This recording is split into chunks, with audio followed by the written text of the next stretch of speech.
তো জাহিদার বি সরার জায়েজ হসপিটালের পক্ষ থেকে একটা ডায়েরি আমাদের আমাদের অ্যাসিস্ট্যান্টকে বলবো মাস্টারমশাই হাতে তুলে দেওয়ার জন্য। Thank you. শিক্ষক আনিসুল আনাম মোল্লা, পশ্চিম গাববাড়িয়া হাই স্কুলের শিক্ষক উনি।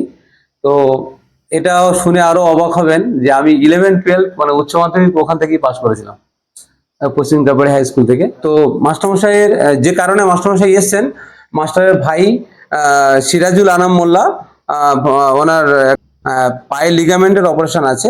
তো আমরা দি সরার জায়েজ হসপিটাল অর্থাৎ জাহিদার হসপিটালে টোটাল রিপোর্ট পাঠিয়েছি এবং আমরা ওখান থেকেই টোটাল অপারেশন সম্পন্ন করবো ইনশাল্লাহ। তো যথেষ্ট যেভাবে সাপোর্ট আমরা দিয়ে আসছি সারা পশ্চিমবাংলা জুড়ে মাস্টারমশাইয়ের ভাইটাকে আমরা দেবো ইনশাল্লাহ। তো মাস্টারমশাই এসে আমি আর লোভ সামলাতে পারলাম না, মানে উনি প্রচুর সোশ্যাল ওয়ার্ক করেন। জয়নগর 1 নম্বর ব্লকে পঞ্চায়েত সমিতির সভাপতিও ছিলেন, সহসভাপতিও ছিলেন।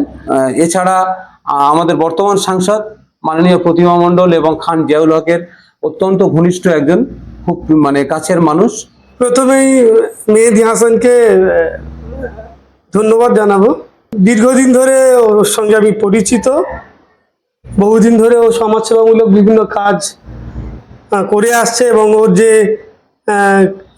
কাকু হয় সম্ভবত আবুল হাসান হোসেন লস্কর, উনিও এলাকার একজন সম্মানীয় মানুষ।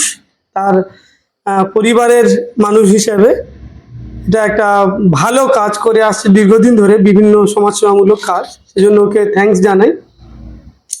এবং